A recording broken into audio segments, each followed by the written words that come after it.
President. Thank you. Thank you for the kind words from my colleague from Colorado.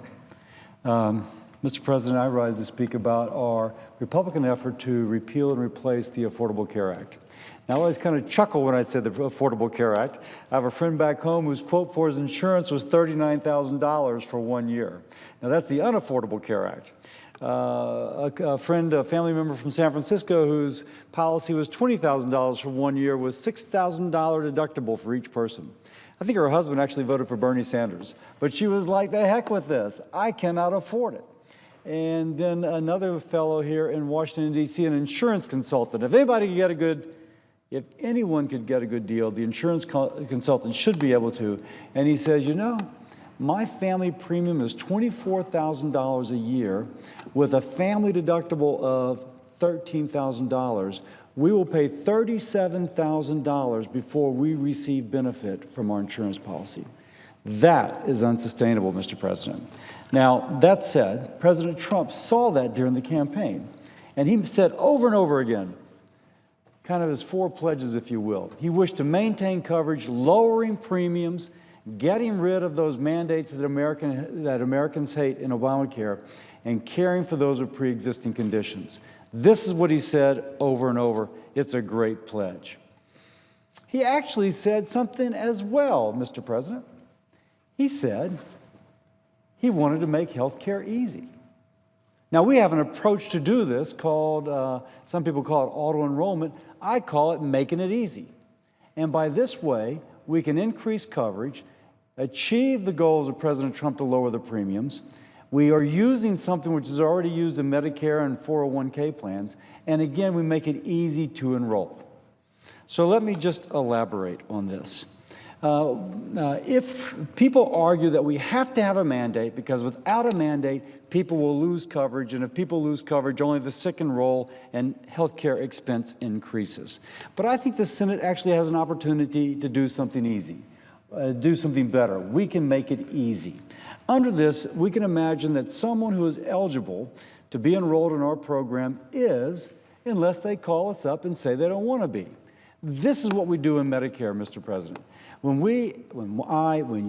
any of us turn 65, we're automatically enrolled in Medicare. I turn 65, I'm in Medicare. Not a mandate. I can call them up and say I don't want to. You've never heard anybody complain about it. It's just called making it easy. Similarly, when a Fortune 500 company puts in a 401k plan, they have learned that if they ask somebody to sign all the forms and you can opt into their 401k retirement plan, they get about 65% participation.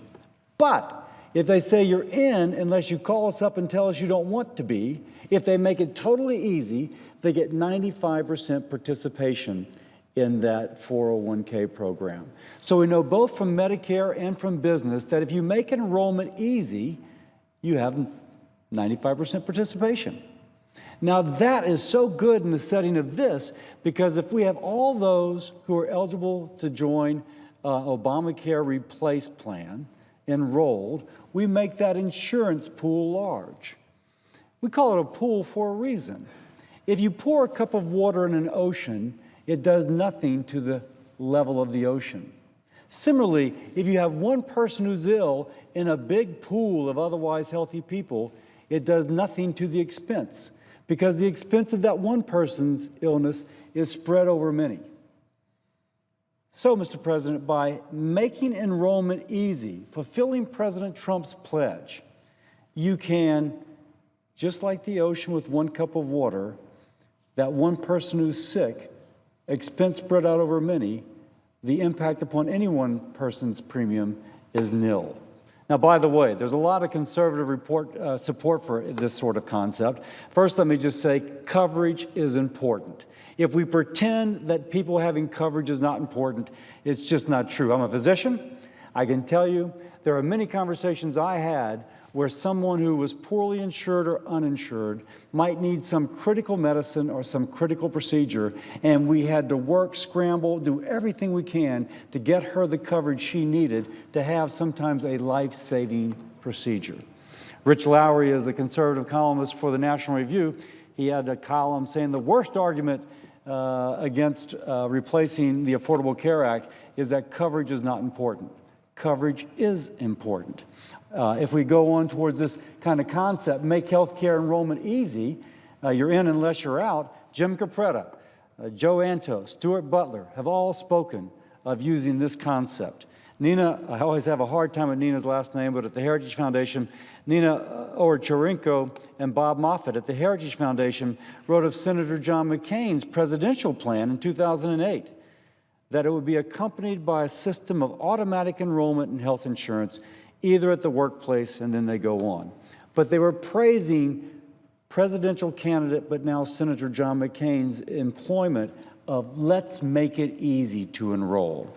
By the way, President Trump kind of emphasized this just before he got inaugurated in January 15. He gave an interview to the Washington Post, and he's talking about his proposed health care law. And we've already mentioned the components that he says are in it. He wants all covered, caring for those with pre-existing conditions, getting rid of the mandates, lowering premiums. But he added this: people under his law can expect to have great health care. It will be in a much simplified form. Much less expensive, much better. I like that, simplified. Under Obamacare, you got like 16 pages online you got to fill out with all your W-2s with you in order to find out if you're eligible. The patients I saw, Mr. President, in a hospital for the uninsured, where median income may have been $16,000, people lived in perhaps public housing, took public transportation to the public library in order to log on because they did not have a home computer, much less internet. That's not simple. That's why enrollment numbers are lower in lower income. We make it easy. Now, let me just emphasize one more time. If we can get that bigger pool of people, premiums fall. So for my family member in San Francisco who can't afford that premium, get that pool bigger, premiums fall. Similarly for the insurance consultant here or my friends back home in Louisiana, if we can make that pool bigger by making enrollment easier, their premiums will fall. I'll just say, I call myself, Mr. President, a kitchen table conservative. All those conservative families that voted for Donald Trump, who sit down at their kitchen table and they know they can't afford a $20,000 premium, and already they're struggling with their car note, their house note, they've given up sending their kids to a private school.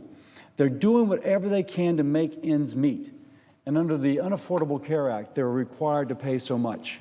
And when they heard President Trump say that he would lower their premiums, they saw that as a lifeline for their family budget. And their vote for President Trump was a cry for help. Help us with insurance premiums we cannot afford.